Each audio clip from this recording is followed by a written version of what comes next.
여러분, 우리는 매일 옷을 입고 살아갑니다.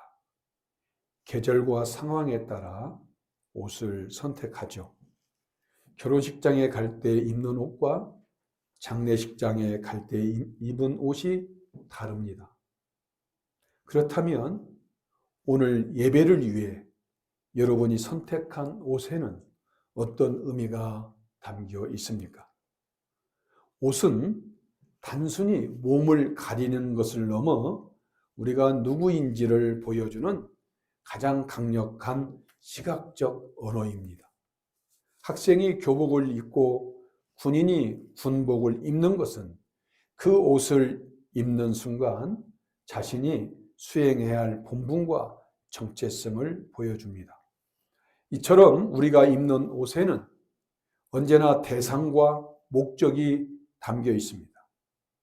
우리는 중요한 자리일수록 옷차림에 더 깊은 정성을 기울입니다.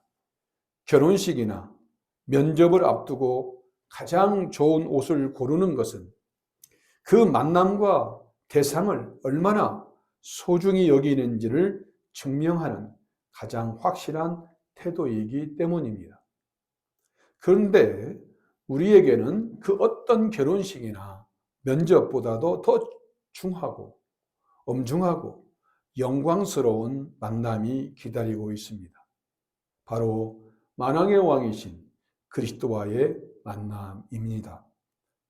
그렇다면 이 만남을 위해 어떤 준비를 해야 할까요? 우리는 매일 거울 앞에서 우리의 겉모습은 세심하게 단장하면서도 정작 영혼의 상태를 비추는 거울 앞에서는 더러워진 예복을 그대로 방치한 채 살아갈 때가 많습니다.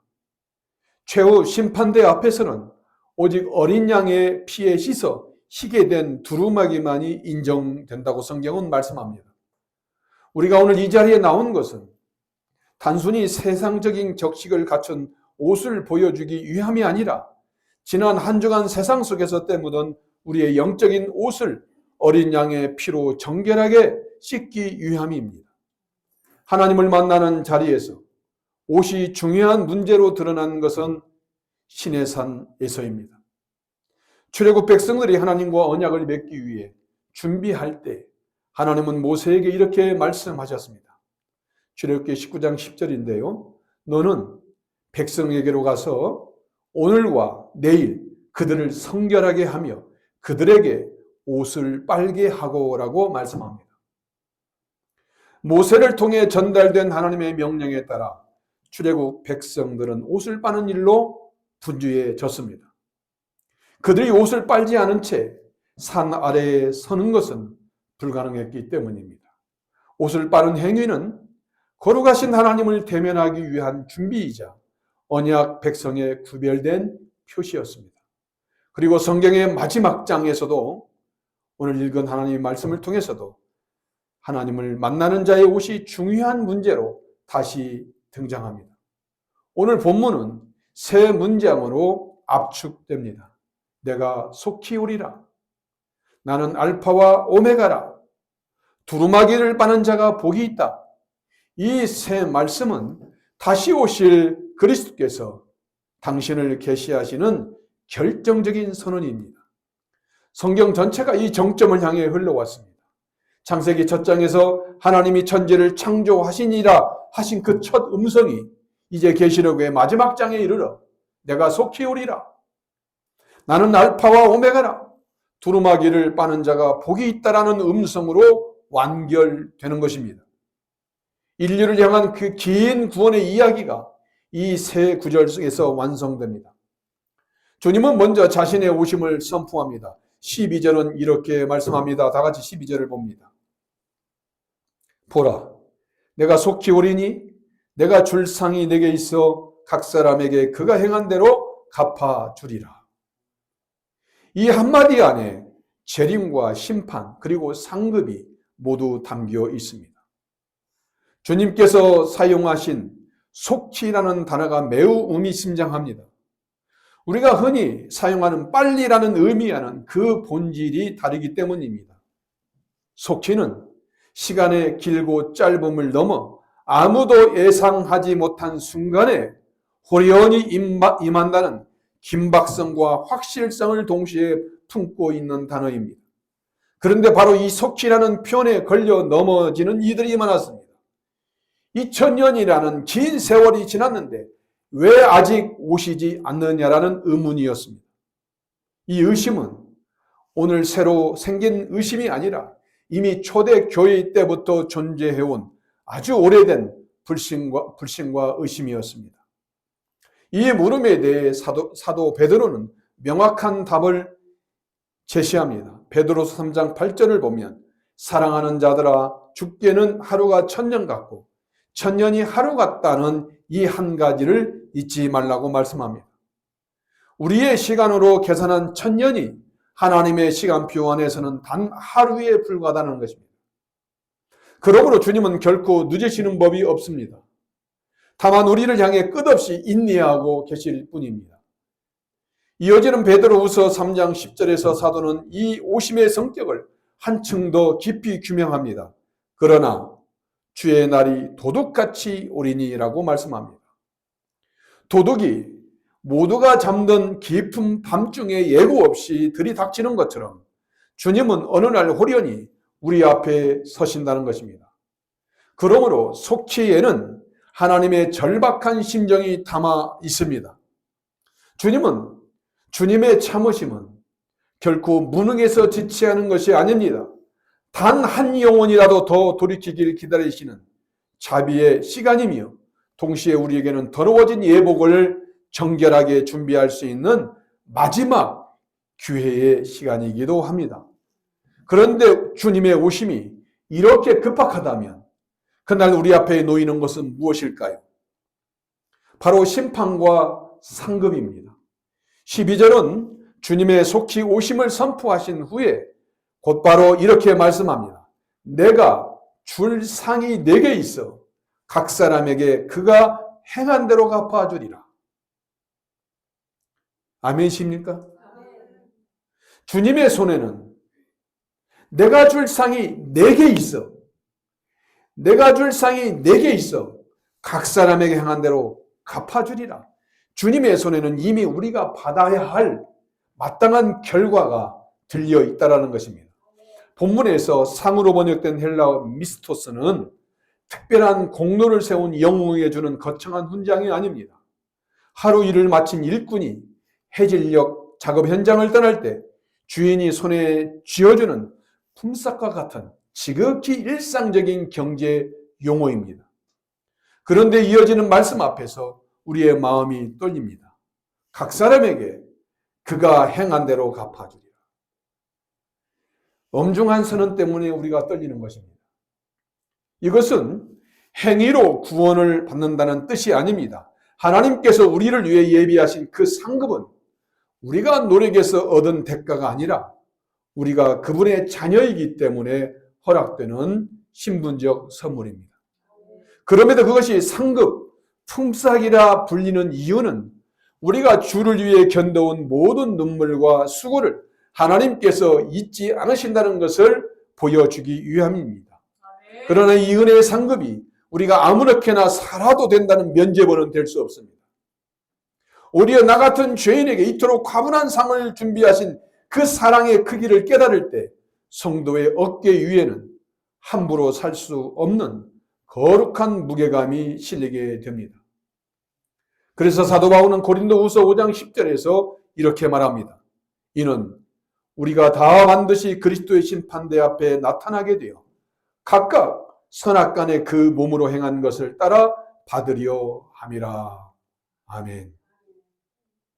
여기서 우리가 다라는 대상에는 믿지 않는 자들뿐만 아니라 성도들까지 포함됩니다.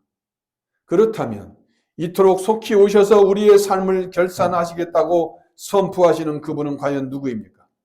여러분, 오시는 분이 누구냐에 따라 그 오심의 무게는 전혀 달라집니다. 13절에 오시는 분이 누구신지 명확히 드러납니다. 13절입니다. 나는 알파와 오메가요 처음과 마지막이요 시작과 마침이라. 아멘. 장엄한 새상의 자기 선언입니다. 이 선언을 하시는 나가 누구이신지 우리는 분명히 확인할 수 있습니다. 여러분 16절을 보십시오. 16절에서 주님은 스스로 자기 이름을 밝히십니다. 나 예수는 교회들을 위하여 내 사자를 보내어 이것들을 너희에게 증언하게 하였노라. 아멘.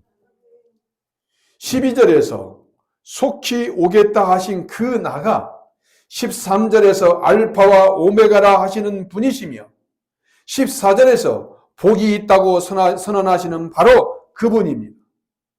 이 모든 선언은 오직 예수 그리스도를 가리킵니다.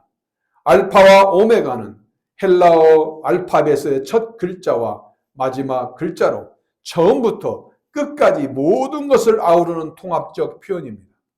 처음과 마지막은 우리가 살아가는 모든 시간을 주님께서 친히 주관하신다는 뜻이고, 시작과 마침은 만물의 기원과 목적이 오직 주님께만 있다는 것을 의미합니다. 이 세상의 선언은 세상의 모든 영역을 빈틈없이 감쌉니다.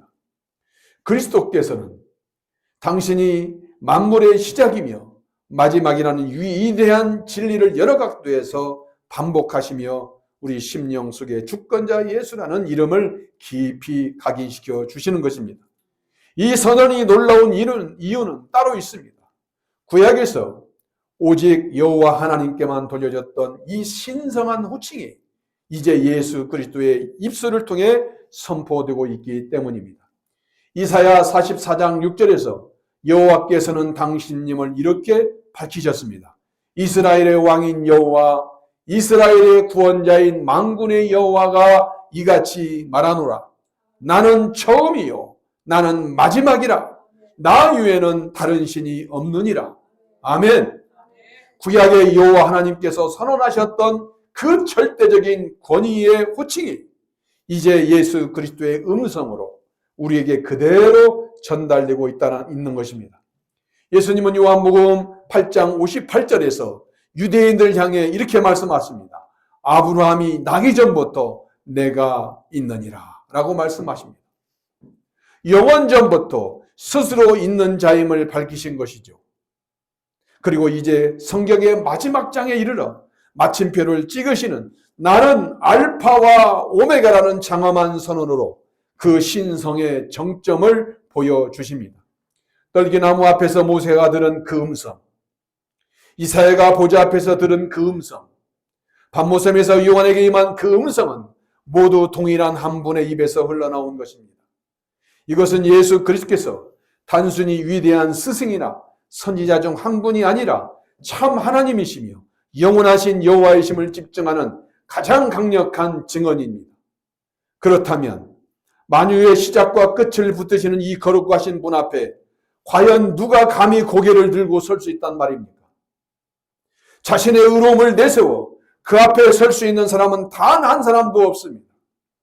거룩하신 분 앞에서 인간이 어떻게 반응하는지를 이사야 6장이 극명하게 보여줍니다. 성전의 휘장이 힐렁이고 문설주가 진동하는 환상 가운데 이사야 선지자가 여호와의 옷자락을 목도했을 때 그 입술에서 터져나온 첫 마디는 감탄이 아니라 절규였습니다. 화로다 나요 망하게 되었도다. 거룩한 위엄 앞에서 평생을 의롭게 살려 있었던 선지자의 입술마저 완전히 얼어붙어 버린 것입니다. 이처럼 만물의 시작과 마침이신 알파와 오메가의 영광 앞에 서는 것은 죄인된 우리에게는 설렘과 생명이 아닌 공포이며 죽음과 멸망입니다.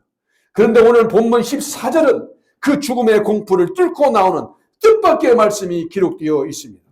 하늘 보좌의 장엄한 위엄대에 이어지는 장면은 놀랍게도 시냇가에서 옷을 빨고 있는 한 사람의 모습입니다. 여러분 14절을 함께 보겠습니다.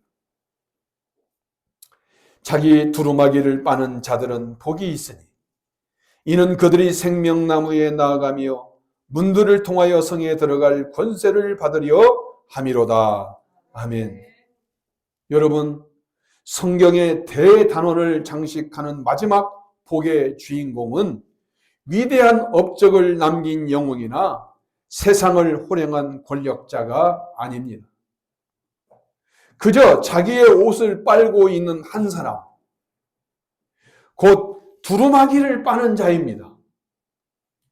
시냇가에 앉아 묵묵히 옷을 빨고 있는 평범한 한 사람이 만유의 주인 앞에서 복된 자로 서 있다는 이 사실이 우리에게 신선한 충격을 줍니다. 이 복된 자가 빨고 있는 두루마기는 과연 어떤 옷입니까? 헬라 원문은 발끝까지 내려오는 긴 겉옷을 가리킵니다. 격식을 갖춘 자리를 위해 준비된 예복을 뜻합니다. 계시록 7장에서 큰 환란에서 나오는 무리가 입은 흰 두루마리와 같은 종류의 옷입니다. 그리고 이 옷은 계시록 19장에서 어린 양의 혼인 잔치를 위해 신부가 단장한 빛나고 깨끗한 세마포 옷으로 다시 등장합니다. 이 두 장면이 가리키는 의미는 명확합니다. 오늘 본문의 두루마기는 결코 평범한 옷이 아니라 영원한 하늘 잔치에 참여하기 위해 반드시 갖춰야 할 거룩한 예복이자 성도의 정체성을 의미한다는 것입니다. 여기서 빠는 자들로 번역된 헬라어 플리논테스의 시제가 현재 분사형이라는 것입니다. 무엇을 의미합니까? 과거의 단위적인 사건이나 완료된 상태가 아니라 지금도 빨고 있으며 끊임없이 빨고 있는 상태를 의미하는 것입니다. 시냇가에 앉아 빨래하는 사람을 한번 상상해 보십시오. 물에 옷을 담그고 비누칠을 하여 주무릅니다. 방망이로 두드려 찌든 때를 빼냅니다. 그리고 여러 번 헹군 뒤에도 작은 얼룩이 남아있는지 꼼꼼히 살피고 흔적이 보이면 그 작업을 계속 반복합니다. 옷에 묻은 작은 얼룩 하나까지도 기어이 지워내어 본연의 깨끗함을 찾으려는 이 집요한 반복은 하나님 앞에 서기 위해 합당한 모습으로 자신을 빗어내려는 영혼의 처절한 몸부림과 닮아 있습니다. 결국 성도에게 영적인 빨래란 하늘의 거룩을 갈망하며 평생을 성결하게 가꾸어가는 치열한 영적 자기 갱신이자 삶의 씨름입니다. 그러나 여러분, 우리가 아무리 영혼의 방망이질을 하고 우리 자신을 진리기업 반들 과연 인간의 수고와 열심만으로 그 깊은 죄의 얼룩을 온전히 지어낼 수 있겠습니까? 우리의 노력이라는 비누와 수고라는 방망이가 과연 영원한 하늘의 예복을 깨끗하게 할 수 있느냐는 것입니다. 그렇다면 도대체 무엇으로 이 두루마기를 빨아야 깨끗해지는 것입니까? 우리 영혼의 찌든 때를 벗겨내기 위해 인간이 고안해낸 그 어떤 비누와 방망이도 무용지물이라면 과연 무엇이 우리를 하나님 앞에 서게 할 예복으로 합당하게 준비할 수 있단 말입니까? 성경은 요한계시록 7장 14절에서 그 답을 명확히 제시하고 있습니다. 사도 요한이 환상 중에 흰옷 입은 무리를 보고 그들이 누구냐고 물었을 때 받은 대답이 이것입니다.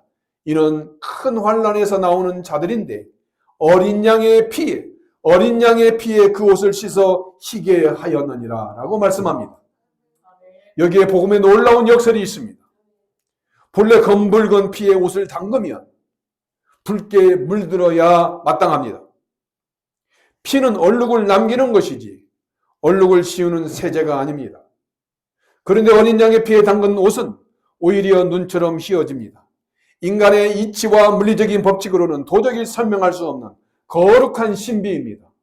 갈보리 언덕에서 흘러내린 그 보혈은 죄를 적당히 덮는 것에 그치지 않고 죄의 근본적인 색깔을 완전히 지워내어 우리를 새로운 존재로 창조합니다.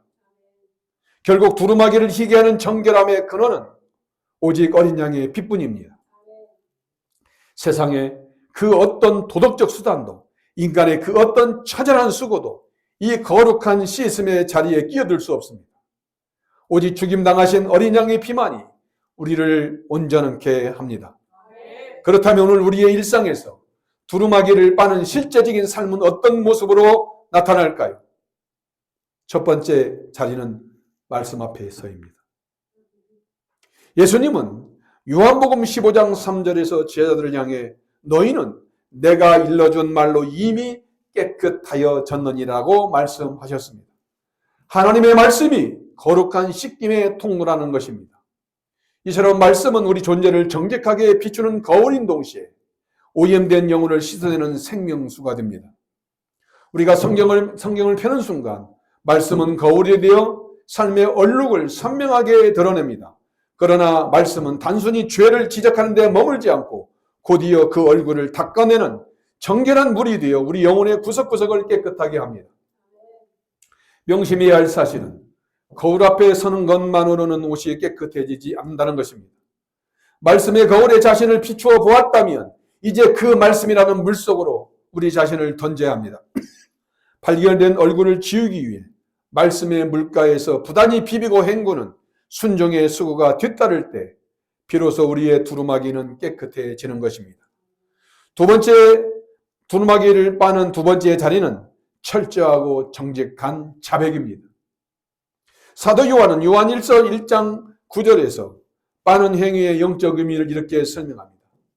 만일 우리가 우리 죄를 자백하면 그는 미쁘시고 의로우사 우리 죄를 사하시며 우리를 모든 불의에서 깨끗하게 하실 것이요. 아멘. 내 영혼의 얼룩을 주님 앞에 적당히 덮어두지 않고 성령의 조명 아래 가감없이 꺼내어 놓는 이 정직함이 두루마기를 깨끗하게 만드는 가장 확실한 방법입니다. 두루마기를 빠는 세 번째 자리는 성찬의 자리입니다. 떡과 잔이 놓인 성찬상 앞에서 우리는 그리스도의 몸과 피를 영적으로 받아들입니다. 성찬은 단순한 기념의 예식을 넘어 우리 삶에 실제로 역사하는 은혜의 수단입니다. 그리스도의 피를 영적으로 받아 마시는 그 자리에서 우리의 두루마기는 보혈의 은총 가운데 깊이 젖어들어 다시금 정결하게 씻겨 나갑니다. 두루마기를 빠는 네 번째 자리는 예배당 밖 우리의 치열한 일상입니다.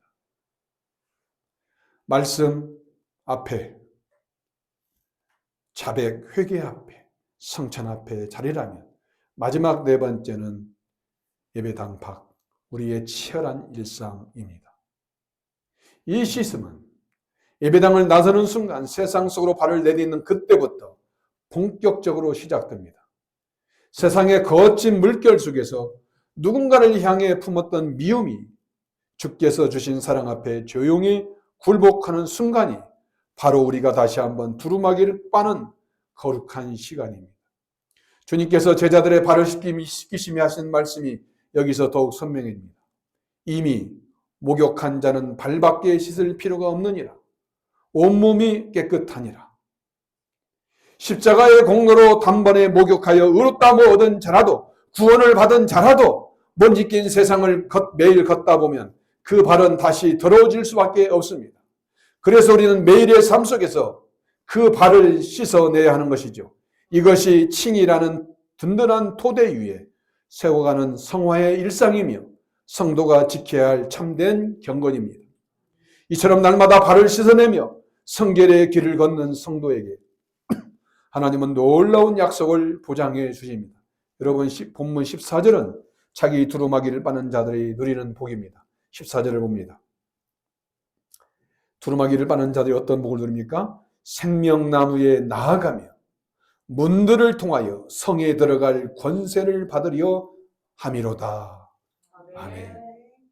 여기서 우리는 우리 귀에 매우 익숙한 이름인 생명나무가 등장합니다. 에덴 동산 한가운데 서 있었으나 인간의 범죄로 그 길이 굳게 닫혀버렸던 바로 그 나무입니다. 오늘 본문은 인류가 잃어버렸던 예단의 첫 장면에 대한 거대한 반전이자 어린 양의 보혈로 이루어낸 영광스러운 완성의 자리를 우리에게 보여주고 있습니다. 창세기 3장 24절은 인류의 뼈아픈 이별을 이렇게 기록합니다. 이같이 하나님이 그 사람을 쫓아내시고 에덴 동산 동쪽에 그룹들과 두루두는 불칼을 두어 생명나무의 길을 지키게 하시니라. 회전하는 불칼이 생명나무로 향하는 길을 완전히 가로막고 그날 이후 범죄한 인류는 다시는 그 나무, 생명나무 곁에 다가설 수 없게 되었습니다. 그런데 성경의 마지막 페이지에 이르러 굳게 닫혔던 생명나무의 길이 마침내 다시 열립니다. 죄로 인해 쫓겨났던 자들이 이제는 당당하게 성문을 통과하여 생명나무 앞으로 나아가는 회복의 역사가 일어나는 것입니다. 여러분, 무엇이 이 거대한 반전을 가능하게 했습니까? 성경은 에덴에서 시작된 죄의 저주와 절망을 갈보리 십자가의 대속적 승리로 연결하여 굳게 닫혔던 생명길이 다시 열리는 구원의 신비를 우리에게 보여줍니다. 에덴에서 범죄한 인간을 위해 하나님께서 친히 짐승을 잡아 부끄러움을 가려주신 그 가죽옷은 장차 인류의 죄를 위해 흘리실 어린 양의 피를 가리키는 최초의 그림자였습니다. 누군가의 죽음이 누군가의 수치를 덮어준 그 가죽옷은 결코 우연한 옷이 아니었습니다. 한 생명의 희생이 있어야만 죄인의 부끄러움이 가려질 수 있다는 복음의 거대한 서막이었던 것입니다. 수천 년의 기다림 끝에 갈보리 언덕에서 참 어린 양이신 그리스도께서 보혈을 흘리셨습니다. 이제 온 성도는 그 피가 흐르는 은혜의 강가에 앉아 자기 두루마기를 빨고 있습니다. 에덴에서 가죽옷을 지어 죄인에게 입혀주시던 바로 그 자비로운 손이 이제는 갈보리에서 흘리신 보혈로 우리의 더러워진 옷을 깨끗하게 씻어줍니다. 본문은 여기서 멈추지 않습니다. 바로 다음 구절인 15절에서 이 축복의 장면을 강렬하게 대조시킴으로써 우리가 받은 복이 얼마나 압도적인지를 더욱 선명하게 드러냅니다. 15절을 보십시오. 개들과 점술가들과 음행하는 자들과 살인자들과 우상 숭배자들과 및 거짓말을 좋아하며 지어내는 자는 다 성 밖에 있으리라. 성문이 열리는 자가 있다는 사실은 역설적으로 반대로 성문 밖에서 거절당하는 자가 있다는 뜻이기도 합니다. 이처럼 계시록의 마지막 축복은 계시록의 마지막 경고와 날카로운 긴장감 속에 맞물려 있습니다. 빛이 어두움 속에서 더욱 밝게 빛나듯이 성 밖에 비참한 자들이 존재하기 때문에 성 안의 영광은 비로소 그것이 얼마나 참된 복인지가 증거됩니다. 거절당하는 자가 있다는 사실을 처절하게 인식할 때 자격 없는 우리를 기꺼이 맞아들여 주시는 그 품이, 그 성안이 얼마나 측량할 수 없는 은혜인지를 비로소 깨닫게 되는 것입니다. 우리는 오늘 성경 66권의 마지막 페이지에서 울려 퍼지는 세 마디의 장엄한 요청을 들었습니다. 속히 오리라. 약속하신 주님, 시작과 끝이 되시는 알파와 오메가 되시는 주님, 그리고 그 주님 앞에 두루마기를 빠는 자가 복이 된다는 이 선언, 이 세 마디의 외침이 하나로 모이는 유일한 지점은 바로 어린 양의 보혈입니다. 시내산 아래에서 출애굽 백성들에게 옷을 빨라 명하셨던 그 음성이 오늘 계시록의 마지막 장에서 다시 한번 거대한 천둥처럼 울려 퍼집니다. 하나님 앞에 서기 위해 옷을 빨아야 했던 시내산의 그 경고는 이제 새 예루살렘 성문 앞에 서기 위해 날마다 자신을 씻어내는 성도의 치열한 삶으로 이어집니다. 두루마기를 끊임없이 많은 자에게 영원한 성문이 열린다는 것이 오늘 본문이 우리에게 건네는 핵심적인 메시지입니다. 성도 여러분, 오늘 우리의 두루마기는 어떤 모습입니까? 주님은 우리의 옷에 묻은 얼룩을 보시며 정죄하는 대신 오히려 빠는 자들은 복이 있다라고 격려하십니다. 이미 모든 것이 완벽하게 씻긴 자만 복된 것이 아닙니다. 비록 먼지 묻은 일상을 살아가지만, 오늘도 넘어지고 자빠지지만, 오늘도 여전히 묵묵히 다시 빨래터로 나가는 사람, 내일도 변함없이 어린 양의 보혈 앞에 자기 두루마기를 겸손히 적시는 그 신앙의 사람만이 참으로 복된 사람입니다. 그래서 성경은 본문의 선언 뒤에 이어지는 17절에서 우리를 향한 가장 감격스러운 마지막 초청장을 내밉니다. 17절입니다. 성령과 신부가 말씀하시기를 오라 하시는도다. 듣는 자도 오라 할 것이요, 목마른 자도 올 것이요, 또 원하는 자는 값없이 생명수를 받으라 하시더라. 아멘. 여러분, 성령과 교회가, 신부인 교회가 오라 하십니다. 그리고 그 음성에 화답하는 우리 역시 모든 갈급한 영혼들을 향해 생명의 샘으로 오라고 외쳐야 됩니다.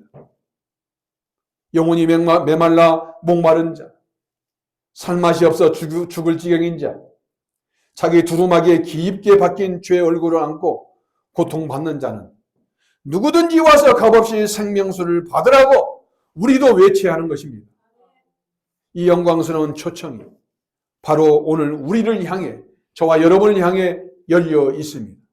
여러분, 오늘 어린 양의 피 앞에 우리의 두루마기를 빠는 일이 우리가 평생에 걸쳐 감당해야 할 거룩한 빨래질입니다. 주님께서 말씀하십니다. 내가 속히 오리라. 만물의 시작과 마침이요 처음과 마지막이신 예수님께서 반드시 오십니다. 그날 우리는 각자의 두루마기를 입고 예수님 앞에 서게 될 것입니다. 그 영광스러운 날을 위한 준비는 먼 미래의 어느 날이 아니라 바로 오늘 우리가 함께 엎드린 이 예배의 자리에서 이미 시작되었습니다. 두루마기를 빠는 자는 영적으로 이미 생명나무 아래 서 있는 자인 것을 여러분 믿으시길 바랍니다. 기도드리겠습니다.